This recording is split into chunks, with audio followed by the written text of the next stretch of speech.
What's going on YouTube? Welcome back to the channel. So today's video, we're going to be talking a little bit about this Power Master. It's a Power Master Power Plus. Power Master Power Max Plus. This is a mini starter for those who don't know. It's a high torque starter basically, and it's for like hot rods, race cars, etc. Things like that.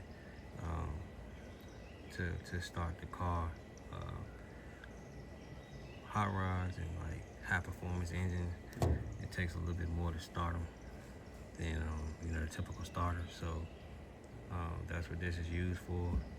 And so I have one here for my Chevrolet Caprice build, and for some reason, like I said, the starter just stopped starting the car, and I'm not sure exactly what happened or whatnot, but I'm going to get a new one. It's still under warranty or whatnot, but I'm thinking that it has something to do with the flex plate or the flywheel or whatnot. But like I said, this is the first one that I've owned. When I get the new one, this will be the second one, so I'll kind of do an update on the second one to see how this one does. As you can see, that it's not really like super oily or anything like that. It just won't start the car, like it won't even turn over.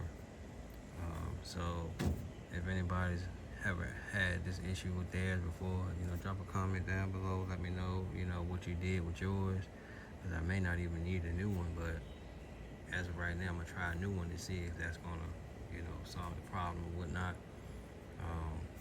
But other issues that you can run into with these starters right here are, like I said, I was told, I'm not sure of how accurate this is, but that the like a factory flex plate, like just an old original flex plate, sometimes they can be, the teeth can be like cut different so they won't grab like they should. But I'm not sure. Like I said, I was just told by somebody.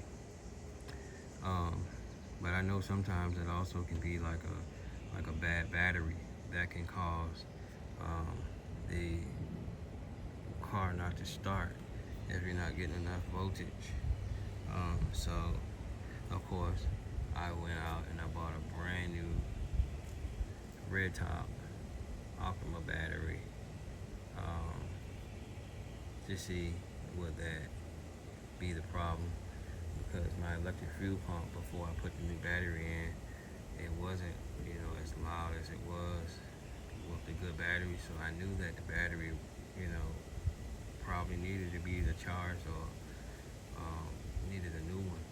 And because the car sat in my garage pretty much all winter with the battery in it. I didn't have it connected, but it was still in the car, and it was outside. And of course, I have two garages. One garage is connected to my house, and the other one is behind my house. And the one that's behind my house, where the car was at, that one pretty much I don't access it like all the time. Like I access the one connected to my house, and basically that one's like cold in the wintertime. Unless I'm out there working in it or something like that. So that cold probably like really like did some damage to the battery throughout the winter, I'm guessing. So anyway, I changed the battery, and it started still did the same thing pretty much. So I figured that it had to be the starter. But a lot of times, like I said, if you have a weak battery, you're not getting enough voltage, that will cause the car to not start. And then also, you want to make sure that it's grounded right, because if the ground isn't right,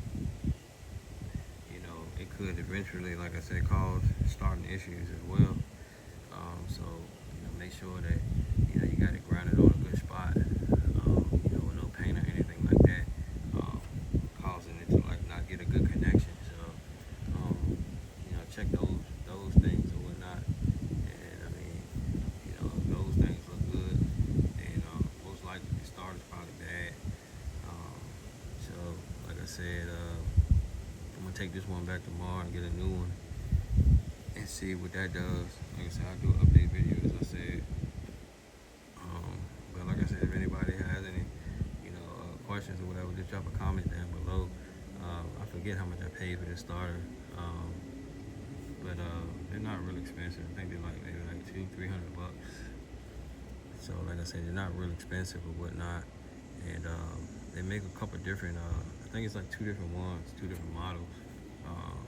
So this one right here has 3 holes in the top for screws. There's another one that goes a different way for a Chevy, for Chevrolet. So, like I said, you got to be mindful of, buying these. You got to make sure that your application it lines up right. Because I think if I'm not mistaken, when I bought this one, they had asked me about, some questions about so they could make sure I had the right one. The guy that I bought my hot rod parts from, like I said, man, real good guy. He knows a lot of stuff.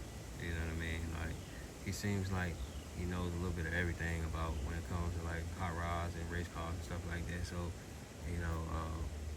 I like to buy my parts from him. His stuff is a little bit more expensive, but at least I know when I go there, I always get some knowledge from him. I always learn something new from him. And like for example, like when I did the MSD system over here, he went into my MSD distributor and he changed the springs and everything out in it for me. And without me even having to ask him about it, I didn't even know about these springs and using different ones in it. But he went in there and changed them out for me. Got it all lined up and dialed in for me. So when I put it in, everything was like ready to go. Car fired up on a dime, ran excellent. You know what I mean? So like I said, I might spend a little bit more money going there, but I always learn some new stuff. So, it saves me having to send stuff back and, a lot of different stuff like that. So, anyways, but yeah, so, without further ado, like I said, you guys, like I said, stay tuned for the next video about this starter. Like I said, I'm hoping that the new one starts the car, and that's all it is. Just a starter just went bad. And I mean, if it goes bad again, like I said, I'm gonna have to take that flex plate off probably, and change it. Like I said, because I noticed like before I put the MSD on, the car would it really had like a hard time starting, due to like the smaller batteries that I was using because of the battery tray. This car, wasn't really designed for a big battery, wasn't designed for a big motor. So, like I said, I was using just a typical battery that fit in the tray. I went and bought, like I said, a bigger battery this time, and it was able to get in there. I think it's got like 690 cranking amps, and I'm pretty sure that that's right there. That's enough, to fire this car up. But I'm also looking to probably do a second battery, because it still seems like it just needs more juice. So I'll probably do a second battery in the car. That way, like I said, the car fires up without a problem. Like I said, I think I'm gonna have to do a second battery in the car. So yeah, but other than that though, like I said, hopefully, like I said, the new starter solves the problem, and we'll be all good. We'll be back on track with the build. Like I said, the motor that's in is coming out. So if anybody's looking for a motor, just get with me. Like I said, the motor's brand new. Probably about roughly about this motor probably doesn't even got 20 miles on it. Honestly, it doesn't. I know it doesn't. It doesn't got 20 miles on the motor. So I had the motor listed for $4,000, and I know that I'm taking a major pay cut selling it for that price. But a lot of these guys out here look like they broke now. I don't know where their money at, but they look like they broke. I got some brand new wheels, 4 Giottos, 26 inches, 5x120 wheels and tires, brand new. And I told you guys in the previous videos that I had those wheels, and I got another set of wheels, and 4Gs. The rear end is not short enough for them, so I'm thinking about just selling those ones because I already ordered a new set of 4Gs. So, actually $6,000 for the 4Gs. Nobody wants to buy those. Everybody telling me, $4,500 for brand new wheels. But could you go to 4G Auto? Could you order them from a dealer for $4,500? You could not. You'd never find those wheels brand new, 26 inches for $4,500. You'll never find them like that. So, anyway, I got a lot of stuff for sale that I buy stuff and I'm not using it, or I want to use it, I want to do something else with it. Like, I don't really let stuff sit in the garage. If I don't use it, if I don't want to use it right now, then I'll sell it. I'll buy it again when I want to use it. You know what I mean? So that's just how I am. So, if you guys are looking for wheels or anything like that, motor, engine parts, make sure you get with me.